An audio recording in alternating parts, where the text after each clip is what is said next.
Ok. Bom dia, meus irmãos. Vamos então começar tendo um tempo de oração, pedindo para que Deus nos abençoe nesse momento.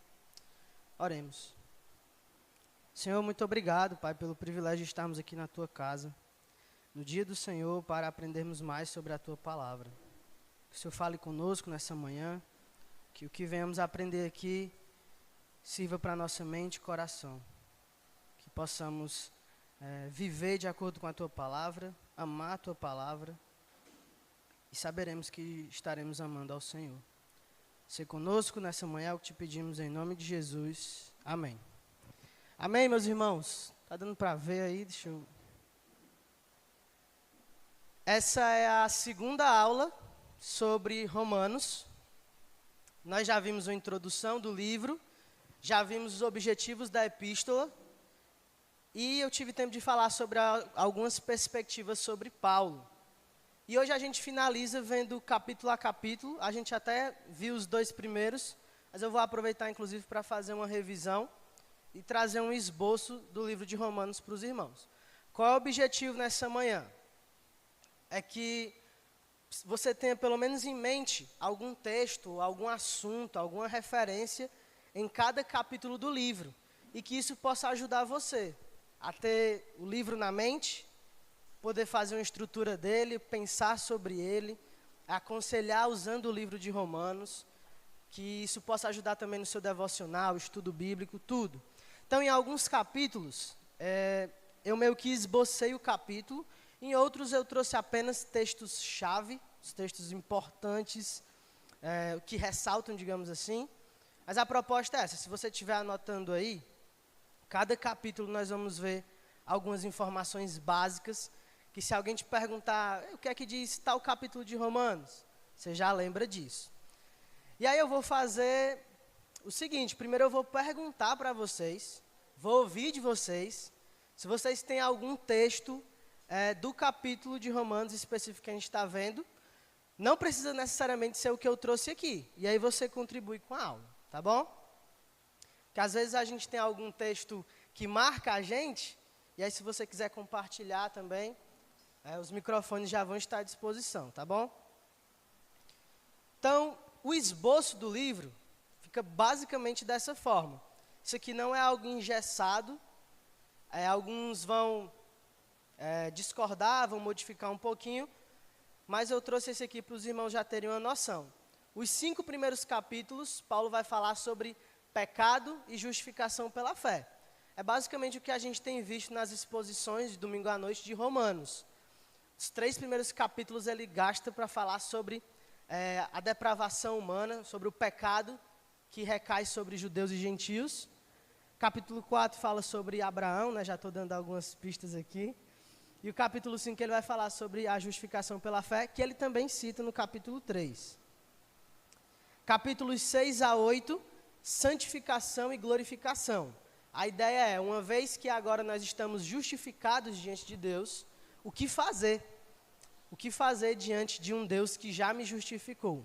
E aí vem santificação e glorificação é essa expectativa do que ainda vai fazer conosco.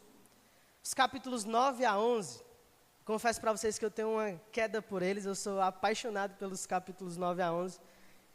A gente vai, quando chegar lá você vai perceber um pouco mais a questão do Israel étnico, que a minha defesa é que Deus não abandonou o Israel étnico e ele ainda vai tratar com os judeus. Do 12 ao 16, algumas questões práticas para a igreja em Roma e que também se aplicam a nós, tá bom?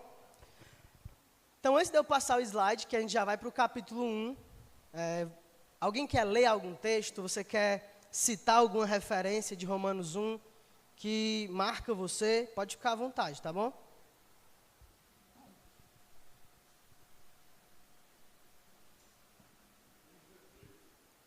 Um 16, né? Que foi o que a gente citou na aula anterior. O evangelho é o poder de Deus. Alguém lê para a gente os versos 16 e 17?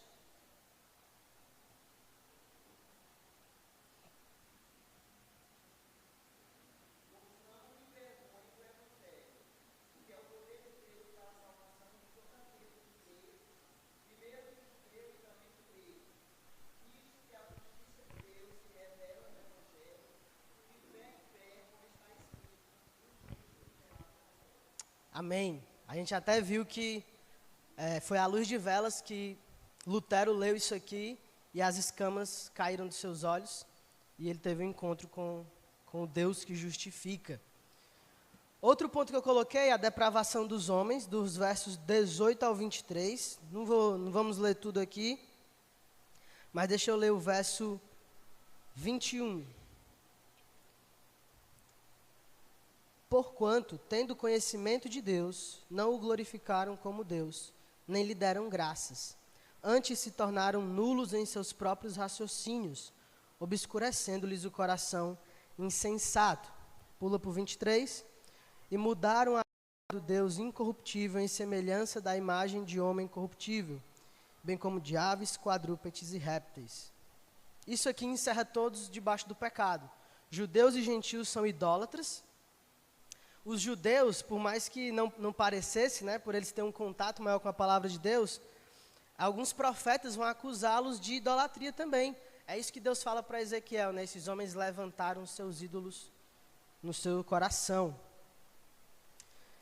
E os gentios também caem no mesmo erro de idolatria. E o último ponto que eu vou trazer desse capítulo, o juízo de Deus, a entrega do homem. A gente até já leu esses versos na aula anterior de Romanos. Deixa eu ler apenas o verso 28. E por haverem desprezado o conhecimento de Deus, o próprio Deus os entregou a uma disposição mental reprovável para praticarem coisas inconvenientes. Então, o juízo de Deus já acontece nos nossos dias, Deus entregando o homem a si mesmo, às suas paixões, aos seus desejos reprováveis. Isso aqui é só um resumão do que a gente viu na aula anterior. E o capítulo 2 também. Eita! Alguém quer citar algum texto de capítulo 2? Você pode abrir aí, pode dar uma olhada.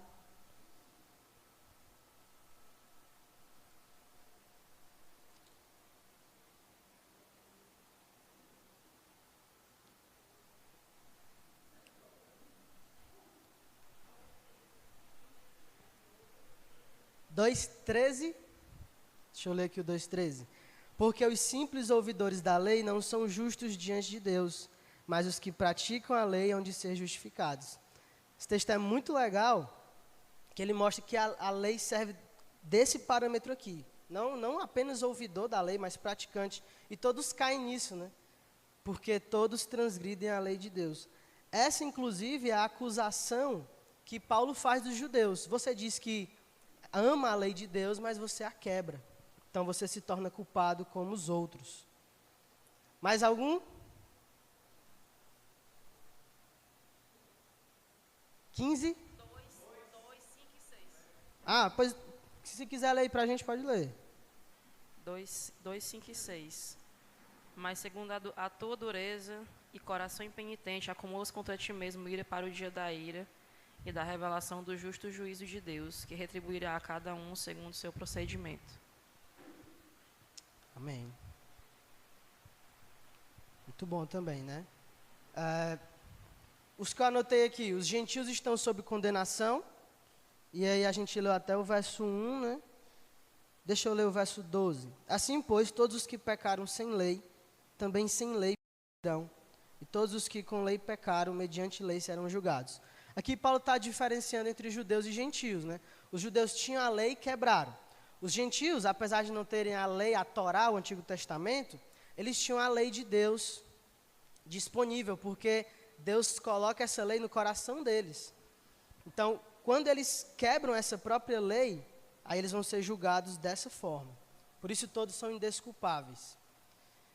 E os judeus estão sob condenação, versos 17 e 23. Deixa eu ler aqui.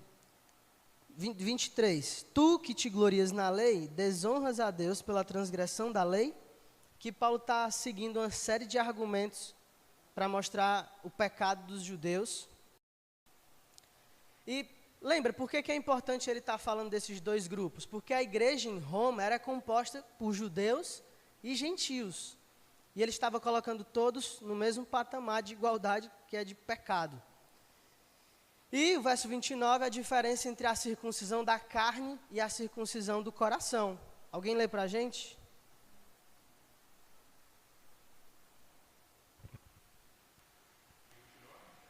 Verso 29.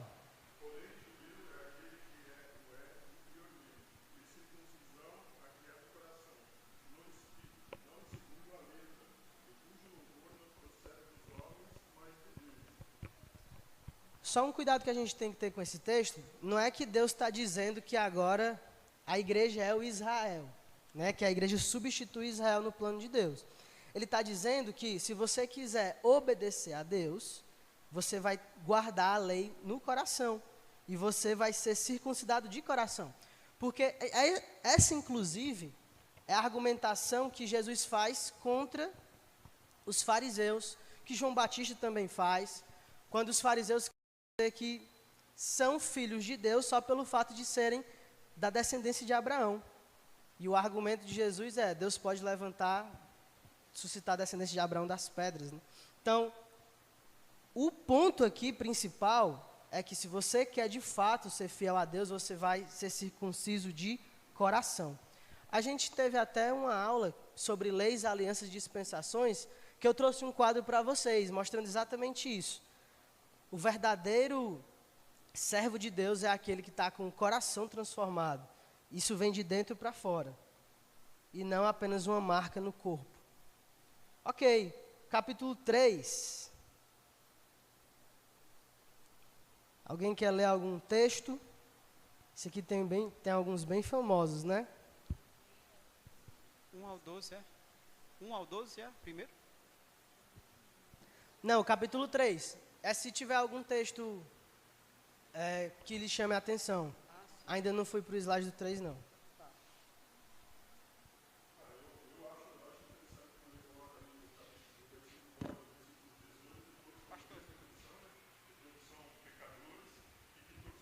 Da glória de Deus. E também o 24, né, que é a justificação pela fé. Muito bom. Pastor Vladimir, para quem não ouviu, né, ele está comentando dos versos 9 ao 18. O que Paulo vai fazer aqui é uma catena, né? Ele vai citando vários textos do Antigo Testamento e vai dizer que todos estão debaixo do pecado, não há justo nenhum sequer, né? E o verso 24, que ele bota todo mundo na escuridão do pecado, mas ele mostra a luz, que é Jesus, né? Então, se vocês quiserem ser justificados, é pela graça. Mais algum? 23. Geralmente, quando a gente vai evangelizar, a gente usa esse versículo para mostrar que não tem ninguém que não tenha pecado, né? Exatamente. Muito bom. Quer ler ele, Letícia? Sim. Pois todos pecaram e carecem da glória de Deus. Amém. Então, vamos lá. Coloquei aqui alguns que vocês citaram. Na verdade, eu fiz uma estrutura do capítulo, né? Todos, judeus e gentios, estão debaixo do pecado, como o pastor Vladimir citou, 9 ao 18. Deixa eu ler um pouquinho deles aqui. Que se conclui, temos nós qualquer vantagem? Falando como judeu, né? Não, de forma nenhuma, pois já temos demonstrado que todos, tanto judeus como gregos, estão debaixo do pecado. Como está escrito, não há justo nenhum sequer.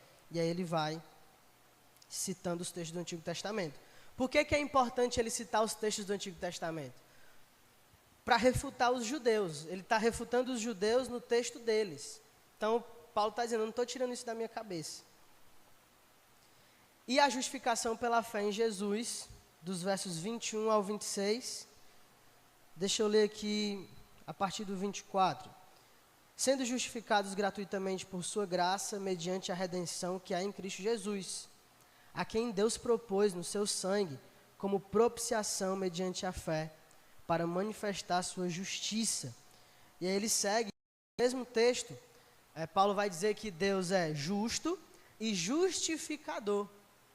Então, porque você vai lembrar que o Antigo Testamento diz que Deus não vai deixar o pecado impune, isso já é citado lá. E que Deus não passa a mão na cabeça de inocentes, de pecadores, né? Tratando-os como inocentes. Mas Davi também vai dizer que é bem-aventurado o homem a quem Deus não imputa pecado. Como é que é isso? Como é que Deus pode justificar um pecador e continuar sendo um justo juiz? E a resposta é Jesus Cristo, que pega o nosso pecado, o paga e agora Deus de fato está sendo justo e justificador daqueles que o buscam. Essa é a maravilha do Evangelho, que um morre em favor de muitos, como o próprio Pedro vai dizer, né? O justo pelos injustos, para nos levar a Deus. Então, é exatamente isso que Paulo está falando aqui, Romanos 3, sobre a morte propiciatória de Jesus. E a conclusão no verso 28. Concluímos, pois, que o homem é justificado pela fé, independentemente das obras da lei. Então, aqui é o checkmate. A lei nunca salvou, nunca salvará ninguém. Ninguém vai ser salvo pelas obras da lei. A lei, ela vem como um espelho para mostrar para os homens sua depravação, podridão e pecado. Então, a conclusão é exatamente essa. Quem, de fato, é justificado diante de Deus, vai ser justificado pela fé. Como ele até citou no capítulo 1, né? O justo viverá pela fé. Ok? Capítulo 4. Algum texto que você queira citar?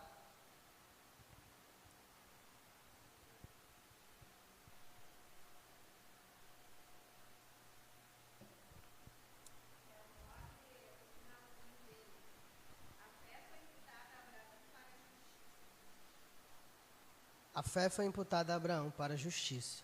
Muito bom.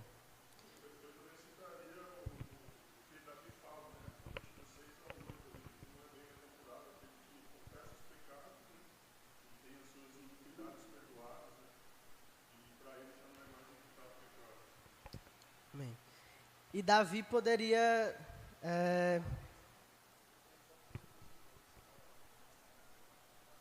Certo, vai usar o microfone, né?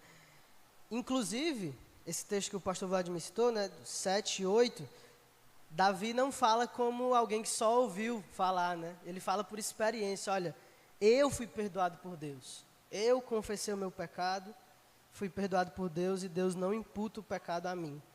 Então, é muito interessante mesmo. Então, vamos lá. Abraão creu em Deus e isso lhe foi imputado para a justiça. Eu já mencionei para os irmãos por que Paulo escolhe a figura de Abraão, né? Na verdade, Abraão é uma figura central nas 3 principais religiões do mundo. No judaísmo, no cristianismo e no islamismo. E Paulo vai citá-lo aqui como não apenas um grande homem, mas como um protótipo, um paradigma. É em Abraão que Deus está agora mostrando para as pessoas que a justificação é pela fé. Verso 3, pois que diz a Escritura, Abraão creu em Deus e isso lhe foi imputado para a justiça. E é exatamente isso, a citação de Gênesis capítulo 15, capítulo 17, 22, é isso que Deus está dizendo. Davi, inclusive, outra citação de Paulo, né? Por que ele cita Abraão, já expliquei. Por que ele cita Davi? Davi foi o maior rei que Israel já teve. E eles esperavam e aguardavam o filho de Davi, aquele que cumpriria a profecia lá de 2 Samuel, capítulo 7. E aí a gente já leu o texto aqui, já foi citado, né? E os filhos de Abraão são os que andam nas pisadas da fé que teve Abraão. O argumento de Paulo aqui é que Abraão ele foi justificado antes de ser circuncidado. Então a circuncisão, ela não tem valor de justificação algum. A verdade é que a circuncisão deveria ser uma marca da aliança. O pai judeu circuncidaria o filho, não para que o filho fosse salvo, mas para comunicar para Deus e para a comunidade o seu desejo, a sua expectativa de que ele seja um servo de Deus. As pessoas confundem isso. Inclusive, a transição que é feita dos presbiterianos, né, para o batismo de crianças, mostra um equívoco. O ponto de Paulo não é dizer que a circuncisão é muito importante, é dizer que a circuncisão sinaliza algo. Ela é apenas um sinal de um coração que deveria ser transformado e regenerado. Então, Paulo dá mais um checkmate aqui nos judeus. Ok. Cita Abraão, Davi, fala sobre os filhos de Abraão. Deixa eu ler o verso 12. E pai da circuncisão, isto é, daqueles que não são apenas circuncisos, mas também andam nas pisadas da fé que teve Abraão, nosso pai, antes de ser circuncidado. Essa é a defesa de Paulo. Então, a fé veio antes da circuncisão. Romanos capítulo 5. Esse aqui também, muitos textos conhecidos, né? Querem citar algum? O 8. Inclusive, foi o Rogevani que falou, foi? Eu não combinei com ele, viu? O versículo 8 é um dos meus versículos favoritos, né? Eu acredito que aqui tem um resumo, uma síntese do Evangelho, mas se você tiver dificuldade de evangelizar alguém, você pode até decorar o versículo 8. Mas Deus prova o seu próprio amor para conosco, pelo fato de ter Cristo morrido por nós, sendo nós ainda pecadores. Então, uma síntese aí, Jesus morrendo por pecadores, amando antes de que nós pudéssemos amá-lo. Então, sublime esse versículo aí, realmente fantástico. Mais algum? 12. A partir do 12, o que Paulo vai fazer é comparar Adão e Cristo, né? Mostrar os dois protótipos de seres humanos, um que falhou e um que é perfeito. Deixa eu ler o 12. Portanto, assim como por um só homem entrou o pecado no mundo, e pelo pecado a morte, assim também a morte passou a todos os homens, porque todos pecaram. Deixa eu já ir para o capítulo 5. Não foi citado aqui, mas alguém lê para a gente o verso 1? Justificados, pois, mediante a fé, temos paz com Deus por meio de nosso Senhor Jesus Cristo. Amém. Inclusive, no esboço, do 1 ao 5, é estruturado basicamente assim: pecado e justificação pela fé. E a justificação traz para nós paz com Deus, esse relacionamento com Deus. E aí nós já lemos o verso 8, eu nem coloquei aqui, né? Adão e Cristo são dois representantes da humanidade. Do 12 ao 21, quando você for ler, você vai perceber que é isso que Paulo está fazendo. Olha, assim como o pecado vem por um só homem, a justificação vem por um só homem e transborda para toda a humanidade. E salva os eleitos, né? É interessante que esse texto aqui, a gente tem que tomar muito cuidado, porque pelo que algumas pessoas estão fazendo com o livro de Gênesis, eu não sei se os irmãos já ouviram falar, mas muitos querem ler o livro de Gênesis como uma mitologia teológica, um mito criacional, um mito teológico. Qual o problema disso? Qual o problema de você achar que Adão é só uma figura? Adão nunca existiu, ele é só uma ideia. Ele é só um protótipo, um paradigma do ser humano. Qual o problema disso?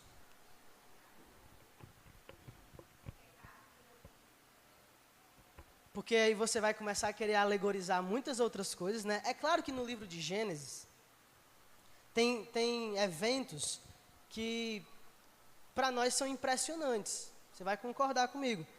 Mas o livro tem que ser tratado como foi proposto pelo autor. Moisés não se propôs a escrever uma mitologia teológica.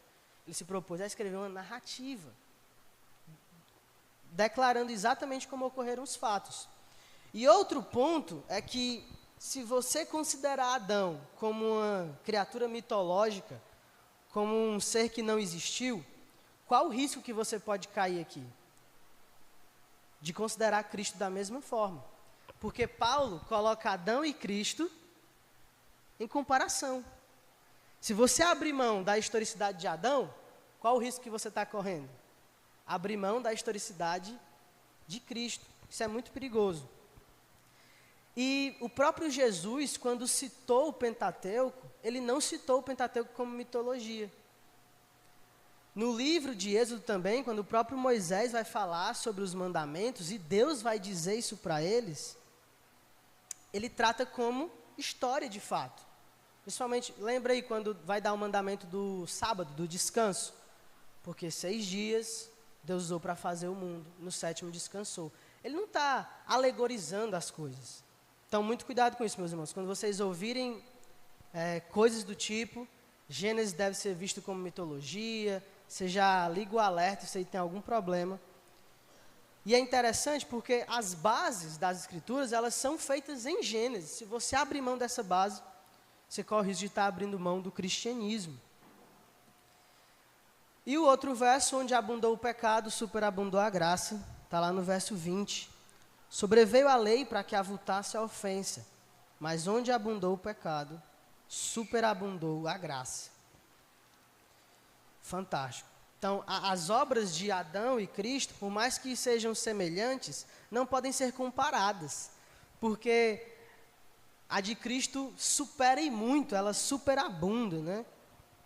Onde Deus traz a maldição em Adão, Deus traz agora a bênção por meio de Jesus, o descendente prometido em Gênesis capítulo 3.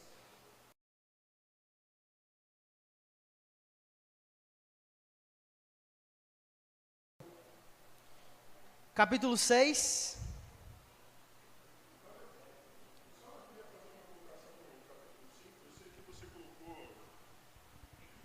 Eu sei que você colocou do 1 ao 11 ali, tudo junto, né? Mas eu acho tão importante também o do 3 ao 5, né? Que nos ensina como nós devemos viver como cristãos, né? Então ele diz, né? E não somente isso, mas também nos gloriamos nas próprias tribulações, sabendo que a tribulação produz perseverança.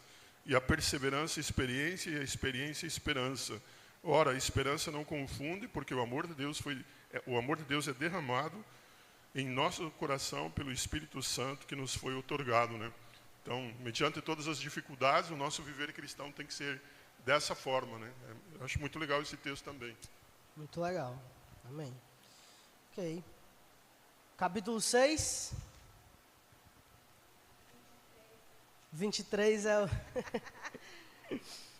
Outro texto que você pode decorar também, é fácil de decorar, pode usar, né, numa conversa, no evangelismo. A irmã Elaine quer ler? Porque o salário do pecado é a morte, mas o dom gratuito de Deus é a vida eterna em Cristo Jesus, nosso Senhor. Amém. Deixa eu já ir aqui, né? Dos versos 3 ao 11, inclusive, a gente fez a exposição recente desse texto, Paulo vai falar sobre a união com Cristo. Vai fazer a metáfora, vai utilizar, né, a metáfora do batismo, da morte e ressurreição em Cristo. Vai mostrar essa união do crente com Jesus. Deixa eu ler só um texto aqui. Verso 4. Fomos, pois, sepultados com ele na morte pelo batismo, para que, como Cristo foi ressuscitado dentre os mortos pela glória do Pai, assim também andemos nós em novidade de vida. Que essa é a ideia, né? A teologia vai transformar a minha vida. A ortodoxia vai gerar uma ortopraxia. O entendimento correto do conhecimento, da doutrina, vai gerar em mim a atitude correta. Que é como ele está dizendo aqui, ó, nós também devemos andar em novidade de vida. Santidade, piedade, tudo isso. Então, até a gente estava vendo na reunião de homens do fim de semana passado, você pode ter muito conhecimento e isso não ser transformado em piedade. Mas não dá para ter piedade sem conhecimento. Então, piedade e conhecimento são coisas que caminham juntas. Por mais que algumas pessoas tenham muito conhecimento e não buscam uma vida piedosa diante de Deus, né? Verso 17 eu coloquei aqui também. Aquele que você obedece se torna o seu Senhor. Deixa eu ler aqui. Mas graças a Deus, porque outrora escravos do pecado, contudo viestes a obedecer de coração a forma de doutrina a que fostes entregues. E o argumento de Paulo nesse capítulo é exatamente isso. É dizer que Como é que nós vamos continuar no pecado? Nós que já morremos para o pecado, nós que estamos agora sob um novo senhorio. Como é que você diz que serve a Jesus, mas continua obedecendo e servindo ao pecado? Essa é a proposta de Paulo aqui. E o 23 que a gente já leu, o salário do pecado é a morte, mas o dom gratuito de Deus é a vida eterna. E aí, eu já mencionei para os irmãos, né, a diferença que Paulo faz entre salário e dom. Salário é aquilo que você recebe por mérito. Você trabalha, se esforça e o trabalhador é digno do seu salário. Então, se alguém acha que é digno de alguma coisa diante de Deus, o texto está dizendo, ó, realmente, você merece a morte. Agora, se você reconhece que não tem mérito algum diante de Deus e que é salvo pelo dom gratuito de Deus, então o que lhe espera é a vida eterna em Cristo Jesus. Esse é o brilho do Evangelho. Ninguém é salvo por obras, e sim pela graça de Deus. Estamos chegando, capítulos mais densos, digamos assim. Capítulo 7. Os irmãos querem citar algum texto?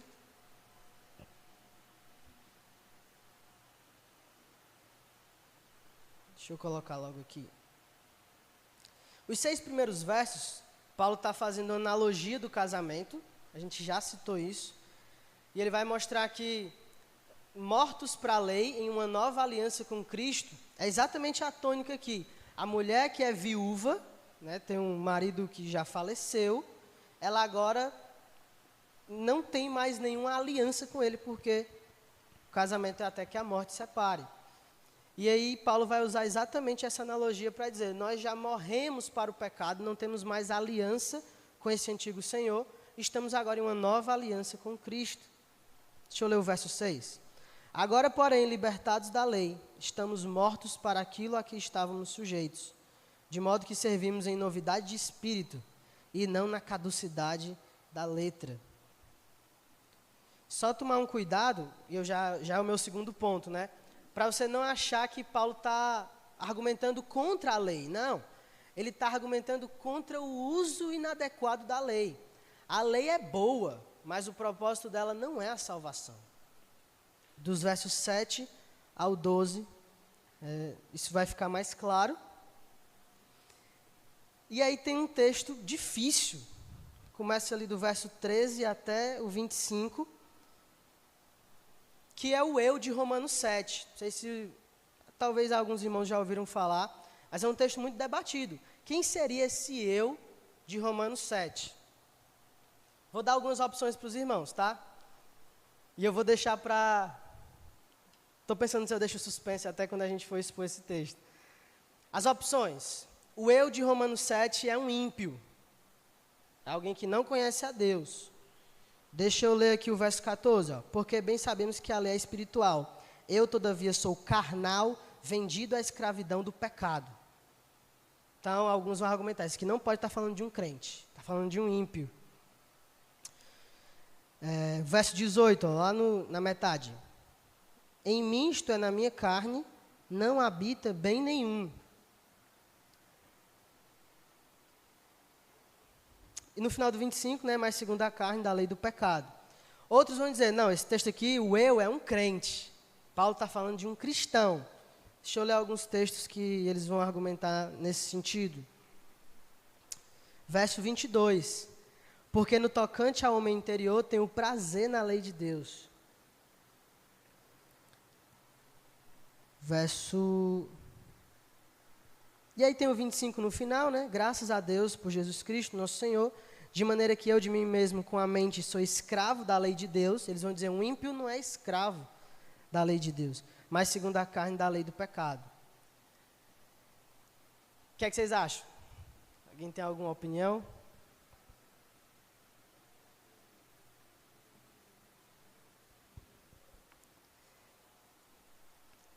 Existe uma outra opção, que aí eu já vou dizer logo para os irmãos, né, que eu, ao estudar, tenho sido inclinado a isso, que é de achar que Paulo não está falando aqui sobre o modelo do ímpio ou o modelo do cristão. ele está falando de algo muito pessoal. Seria um judeu que passou a vida toda buscando obedecer a Deus pela lei e que se depara com o evangelho. E aí ele vai viver essa luta, né? Então, quando ele diz que é carnal, vem da escravidão do pecado, que tem prazer na lei de Deus, é basicamente essa luta que o judeu tem de buscar agradar a Deus e buscar obedecer à lei de Deus. Mas aí ele encontra sua própria carne que o impossibilita. Então seria um aspecto de um ímpio, mas não ímpio no geral. Seria um homem que ainda está vacilante em como encontrar o Senhor. E aí ele se depara no final, versos 24 e 25, com a resposta. A resposta é: eu não vou me achegar a Deus pela lei, mas eu vou me achegar a Deus por Jesus Cristo. Mas aí, quando a gente for fazer a exposição do texto, vou trazer mais pontos para os irmãos. Aqui é só para fazer um breve resumo. Existe esse debate em Romanos capítulo 7. Romanos 8. Eita, esse aqui é bem famoso também, né?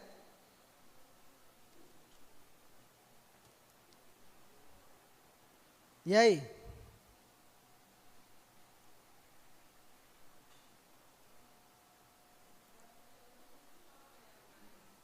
Vinte e 28 e 29. Se alguém quiser ler, tiver com o microfone aí.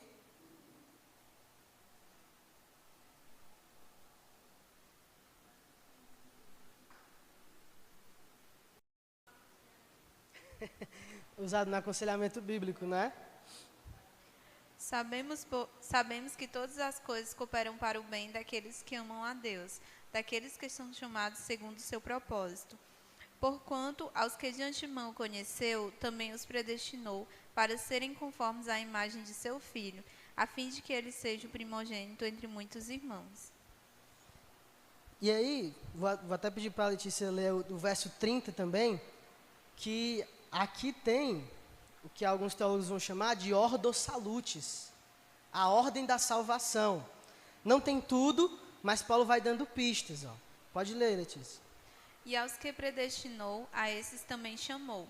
E aos que chamou, a esses também justificou. E aos que justificou, a esses também glorificou. Então, você vai percebendo que ele está fazendo uma ordem aí. Primeiro a predestinação, depois o chamado de Deus, que atua um ponto na história, justificação, glorificação. Claro, não tem tudo aqui, mas Paulo está nos dando alguma pista de como é que é o processo, né? E, inclusive, esse verso 28, que foi citado no começo, ele é muito mal interpretado.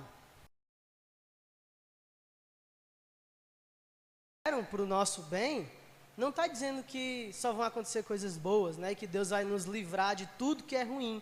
Não, mas que tudo que acontece vai estar direcionado a isso. E que bem seria esse, né? O verso 29 explica que é a imagem do Filho de Deus sendo forjada em nós. Então Deus vai usar isso para o nosso bem, para que a gente para que nós nos tornemos cada vez mais parecidos com Jesus.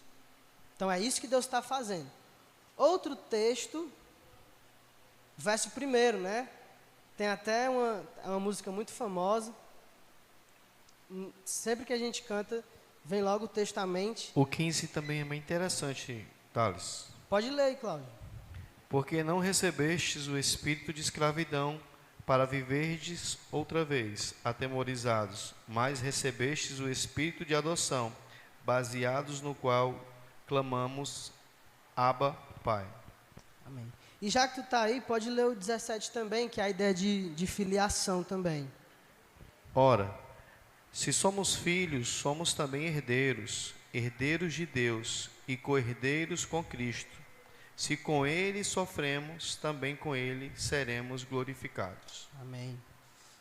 Então, o que Deus está fazendo? Né? Ele está nos chamando de filhos. E também dizendo, olha, tem uma herança preparada para vocês na eternidade. Então, muito, muito interessante. O 16 também que foi citado, né? O Espírito testificando com o nosso Espírito que somos filhos de Deus.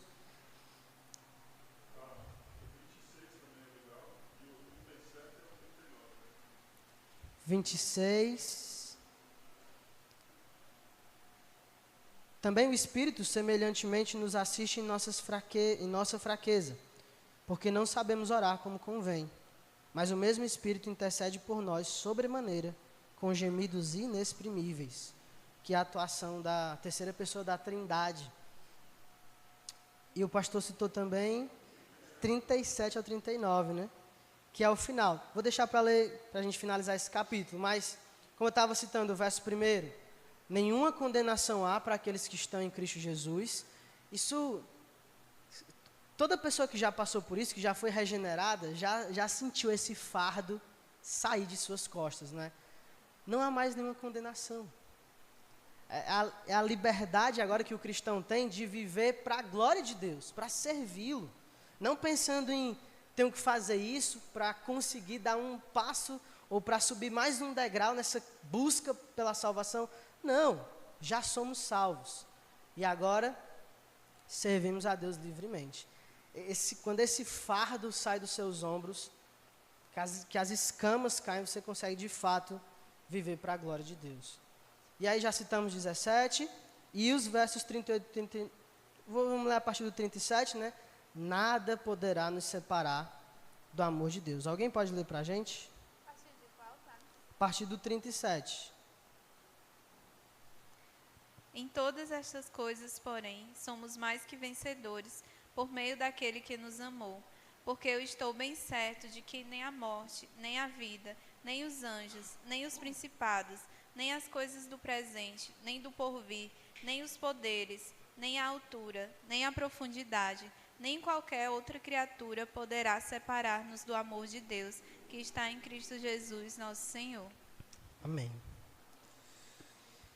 E aí chegamos nos capítulos 9 a 11, que eu sei que apesar de eu gostar muito, ser muito apaixonado, eu sei que alguns irmãos não seguem essa mesma ideia, porque é mais teológico, digamos assim. Então, vou procurar só citar alguns pontos, mas não me delongar muito aqui, não. Nós temos a questão dos judeus.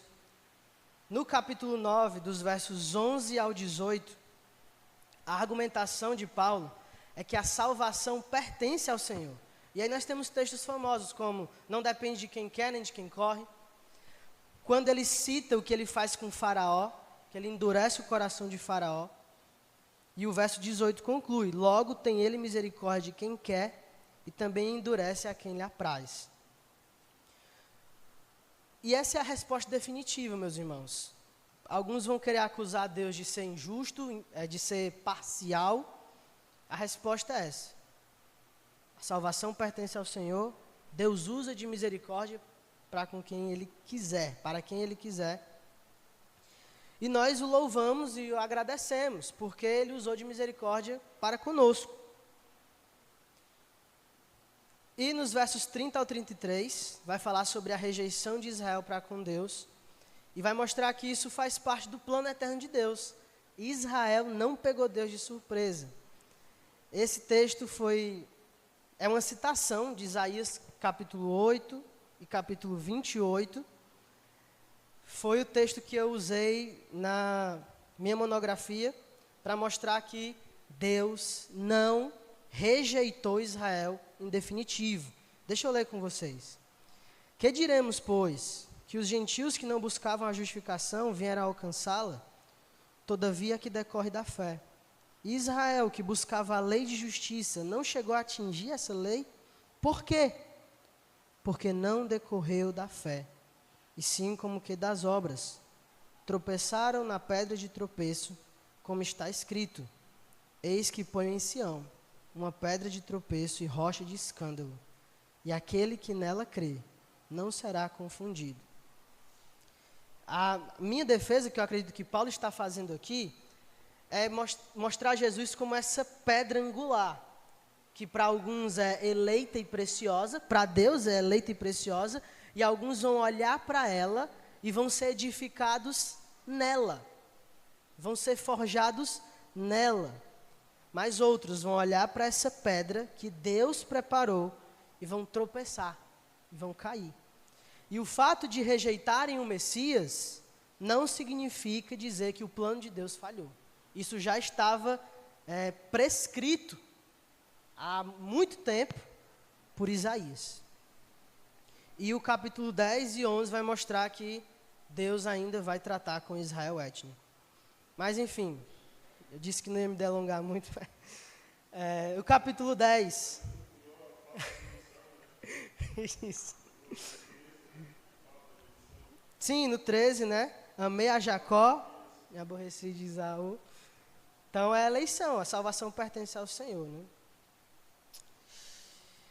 No capítulo 10, tem um texto também muito debatido, que é o verso 4, porque o fim da lei é Cristo, para a justiça de todo aquele que crê. Eu já respondi como eu interpreto esse texto quando a gente viu dispensações, leis e alianças, mas só para repetir, quando ele diz que o fim da lei é Cristo, não me parece que a ideia de que a lei acaba nesse sentido, né? Ela acaba em Cristo, mas o objetivo dela é Cristo. Ela aponta para Cristo e por isso, ao chegar em Cristo, ela tem o seu fim, a sua conclusão. Mas não porque Cristo vem para anulá-la. Como ele diz em Mateus capítulo 5, eu não vim revogar a lei. Eu vim cumprir. E ao cumprir a lei, ele é o fim da lei, a lei aponta para ele. Então, ela serve de sombra. As pessoas deveriam olhar para isso e ao olharem para o Messias, verem, ei, é aqui que as coisas estão batendo. Mas eles olharam para o Messias e o rejeitaram. E se agarraram à lei para a salvação, por isso são indesculpáveis. Capítulo 10, a salvação é pela fé em Jesus. Também versículos muito famosos, né? Versos 9 e 10. Se com a tua boca confessares Jesus como Senhor, e em teu coração creres que Deus o ressuscitou dentre os mortos, serás salvo. Porque com o coração se crê para a justiça, e com a boca se confessa a respeito da salvação. Versos 14 e 15 é uma convocação ao evangelismo, né? Falando sobre como é que eles vão crer se não há quem pregue. Enfim. E chegamos no capítulo 11, que é a conclusão desses três, né? Do 9 ao 11. Que, como eu acredito, vai mostrar que Deus ainda vai tratar com Israel étnico. Os versos 5, ele diz, assim, pois também agora, no tempo de hoje, sobrevive um remanescente segundo a eleição da graça. Ainda existem judeus que creem em Deus. E são os judeus messiânicos, né? Todo judeu deveria ser messiânico. Mas quando eles dizem judeu messiânico, eles estão falando sobre professarem, confessarem Jesus Cristo como Senhor. Verso 12. Ora, se a transgressão deles redundou em riqueza para o mundo e o seu abatimento em riqueza para os gentios, quanto mais a sua plenitude. E o verso, deixa eu pular logo para o 23. Eles também, se não permanecerem na incredulidade, serão enxertados, pois Deus é poderoso para os enxertar de novo. Deus vai colocar os judeus de novo nessa grande árvore que ele está falando em Romanos capítulo 11. E aí, quando Paulo vai falar sobre isso, é isso que eu acho interessante, meus irmãos. Essa doxologia é bem famosa de Paulo, 33 ao 36. Mas as pessoas não percebem por que ele louva a Deus dessa forma. Por que ele adora a Deus dessa forma. E é justamente porque ele olhou para o plano de Deus e viu o que ele está fazendo. Ele olhou para o plano de Deus e viu, nossa, Deus está salvando judeus, gentios. Nada pega ele de surpresa, a salvação pertence ao Senhor.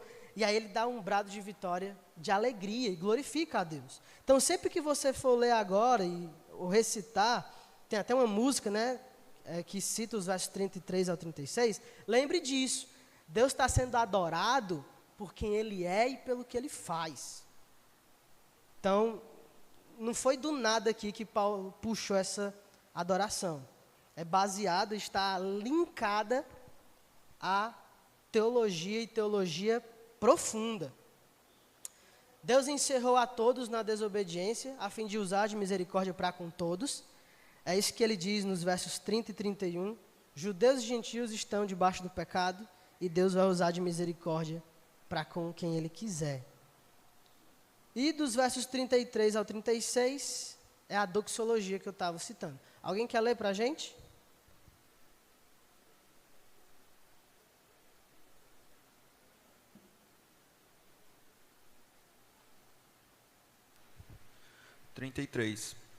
Ó profundidade da riqueza, tanto da sabedoria como do conhecimento de Deus. Quão insondáveis são os seus juízos e quão inescrutáveis os seus caminhos. Quem, pois, conheceu a mente do Senhor? Ou quem foi o seu conselheiro? Ou quem primeiro deu a ele para que lhe venha a ser restituído? Porque dele e por meio dele e para ele são todas as coisas. A ele, pois, a glória eternamente. Amém. Amém. Amém. E aí nós chegamos nos capítulos mais práticos.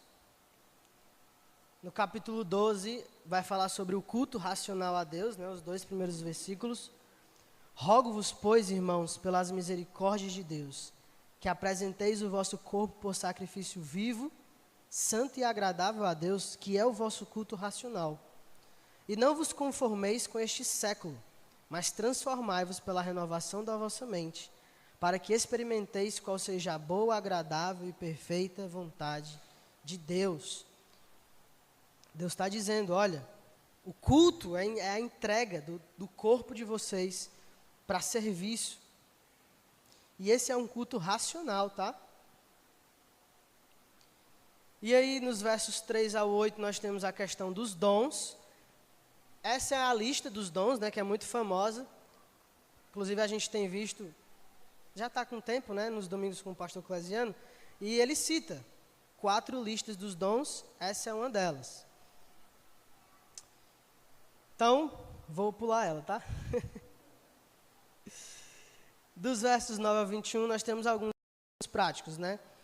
Inclusive, é interessante que quando Paulo vai dar instruções bem práticas, ele sempre firma elas no amor, porque o amor é a base para elas. Se você amar o seu irmão, você vai cumprir muitas coisas aqui, como ter comunhão, como admoestá-lo, exortá-lo, animá-lo. Então, o amor, ele vai ser essa cola que vai ligar tudo, né? Enfim. Alguém quer citar algum de Romanos 12? Ok. Romanos 13. Muito legal também. Quando falar de Romanos 13, você lembra logo sobre autoridades, certo? O texto lá de que Deus fala sobre a espada, né? O cristão e o Estado. E aqui é interessante porque vai dar a função do Estado. Se tiver alguém aqui que ainda não saiba, tá aqui, ó. Primeiro ele disse que toda autoridade procede de Deus, né? Que a gente deve obediência a essas autoridades. Aí lembra, não é uma obediência restrita. É uma obediência que depende da obediência primária a Deus. Então, se o Estado, em algum momento, mandar você fazer algo contrário à vontade de Deus, quem é que você vai ter que obedecer? A Deus. Então, eu só estou sujeito ao Estado enquanto ele está sujeito a Deus, quando ele ordena algo que Deus ordena. E aí, olha só, verso 3. Porque os magistrados não são para temor quando se faz o bem, e sim quando se faz o mal. Queres tu não temer a autoridade? Faze o bem e terás o louvor dela. Já é uma pista de uma das funções do Estado. É louvar o bem, aplaudir o bem. E outra função do Estado é refrear o mal. Está aqui no verso seguinte. Visto que a autoridade é ministro de Deus para o teu bem. Entretanto, se fizeres o mal, teme, porque não é sem motivo que ela traz a espada, pois é ministro de Deus, vingador para castigar o que pratica o mal. Função do Estado, louvar o bem, refrear o mal. E olha qual é o instrumento que ele fala que o Estado tem que trazer, ó. A espada. A espada é um instrumento de punição, de castigo, para infligir dor. Não, a espada é um instrumento de morte. Mas a gente pode falar sobre isso depois. Versos 8 a 10. o amor é o cumprimento da lei de Cristo. E aí é interessante que Paulo vai falar sobre essa lei de Cristo, que eu já citei para os irmãos, que agora nessa nova dispensação da igreja, a lei que opera é a lei de Cristo. E ao amar a Deus e aos nossos irmãos, nós estamos cumprindo a lei de Cristo. E a expectativa escatológica do capítulo 13 no final, eu quero ler com os irmãos. E digo isto a vós outros que conheceis o tempo, já é hora de vos despertares do sono, porque a nossa salvação está agora mais perto do que quando no princípio cremos. Vai alta a noite, vem chegando o dia. Deixemos, pois, as obras das trevas e revistamo-nos das armas da luz. Percebe que a ordem, o mandamento, sempre vem com teologia? Olha, o dia está se aproximando. O que é que eu faço então? Eu vou deixar as obras das trevas e vou servir a Deus, nos revestir com as armas da luz. Andemos dignamente, como em pleno dia, não em orgias e bebedices, não em impudicícias e dissoluções, não em contendas e ciúmes, mas revesti-vos do Senhor Jesus Cristo, e nada disponhais para a carne no tocante às suas concupiscências. Mais uma vez, a escatologia nos provando que ela é uma doutrina ligada à prática. Eu creio corretamente, por isso eu vivo corretamente. Ok. Capítulo 4. 14. Temos o debate sobre os costumes, né? Sobre a liberdade cristã.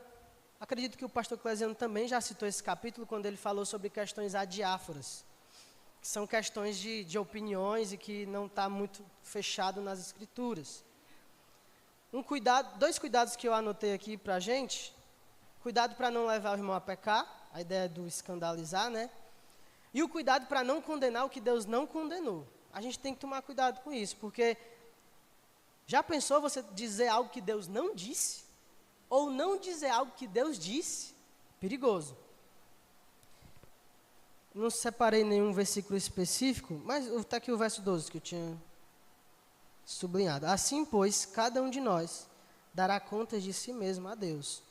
Isso deveria nos servir de temor, de saber que, olha, eu vou prestar contas com Deus do que é que eu estou fazendo. Se eu estou levando algum irmão a pecar, ou se eu estou condenando algo que Deus nunca condenou. Tem que tomar cuidado com isso. Capítulo 15. Os cristãos devem seguir o exemplo de Cristo. Exatamente isso que como ele vai fechar aqui a epístola. Deixa eu ler um verso com os irmãos. Verso 1. Ora, nós que somos fortes devemos suportar as debilidades dos fracos e não agradar-nos a nós mesmos. Essa é a liberdade cristã, tá? É servir ao outro. Portanto, cada um de nós agrade ao próximo no que é bom para edificação, porque também Cristo não se agradou a si mesmo. Antes, e ele vai citar. Então, o exemplo que ele dá é Jesus. Jesus, ele buscou servir ao próximo. Nós, sendo cristãos, devemos também servir ao próximo. Alan? Não. E aí os planos de Paulo, a gente até, quando a gente fez a introdução, citou esses textos, que ele tinha o desejo de ir conhecer os irmãos em Roma, que ele nunca tinha visto eles, e que os irmãos encomendassem ele para a Espanha, para ele continuar a obra do Senhor. E as orações a favor do ministério de Paulo, diz assim, verso 30, rogo-vos, pois, irmãos, por nosso Senhor Jesus Cristo, e também pelo amor do Espírito, que luteis juntamente comigo nas orações a Deus a meu favor, para que eu me veja livre dos rebeldes que vivem na Judéia, e que este meu serviço em Jerusalém seja bem aceito pelos santos, que ele está falando da oferta que ele vai levar para os irmãos em Jerusalém, a fim de que, ao visitar-vos pela vontade de Deus, chegue à vossa presença com alegria e possa recrear-me convosco. E o Deus da paz seja com todos vós. Amém. E o capítulo 16, ele vai concluir, é a conclusão da carta, da epístola, com saudações, e aqui é a maior lista de saudação que Paulo faz, mesmo sem conhecer pessoalmente, né, os irmãos lá de Roma. Mesmo sem ter visto alguns, ele conhece alguns irmãos, talvez por ouvir falar ou por já ter visto em outras cidades, em outras igrejas. E alguns foram cooperadores com ele, né, como Priscila e Áquila, entre outros. Ele vai fazer algumas admoestações. Deixa eu ler as admoestações. Verso 17. Rogo-vos, irmãos, que noteis bem aqueles que provocam divisões e escândalos, em desacordo com a doutrina que aprendestes. Afastai-vos deles, porque esses tais não servem a Cristo, nosso Senhor, e sim ao seu próprio ventre. E com suaves palavras e lisonjas enganam o coração dos incautos. E ele vai fazendo mais admoestações. E ele finaliza com a doxologia. Já tinha feito a doxologia no capítulo 11, e agora ele faz uma para finalizar a epístola. Verso 25. Ora, aquele que é poderoso para vos confirmar, segundo o meu evangelho e a pregação de Jesus Cristo, conforme a revelação do mistério guardado em silêncio nos tempos eternos, e que agora se tornou manifesto e foi dado a conhecer as escrituras proféticas, segundo o mandamento do Deus eterno, para a obediência por fé entre todas as nações. Ao Deus único e sábio, seja dada glória por meio de Jesus Cristo, pelos séculos dos séculos. Amém. Não encontro maneira melhor de terminar nossa aula, senão com essa doxologia. Amém, meus irmãos? Então vamos orar, agradecendo a Deus por termos aprendido mais sobre a sua palavra, e que a gente possa pôr em prática, sabendo que conhecimento adequado da palavra deve gerar em nós uma vida em conformidade com ela. Vamos orar. Senhor, muito obrigado, Pai, por esse tempo, podemos aprender mais sobre a Tua palavra. Vimos aqui alguns assuntos teologicamente difíceis, mas que o Senhor possa despertar em nós o desejo de aprender cada vez mais, não apenas para acumular conhecimento, mas que esse conhecimento gere transformação, que a Tua palavra mude nossa mente, coração e também torne nossas mãos prontas para o serviço a que o Senhor tem nos chamado. Nos ajuda a amar o Senhor sobre todas as coisas, amar os nossos irmãos, buscar viver de acordo com a Tua vontade, para a honra e glória de Jesus. Amém. Amém, meus irmãos. Pastor Vladimir?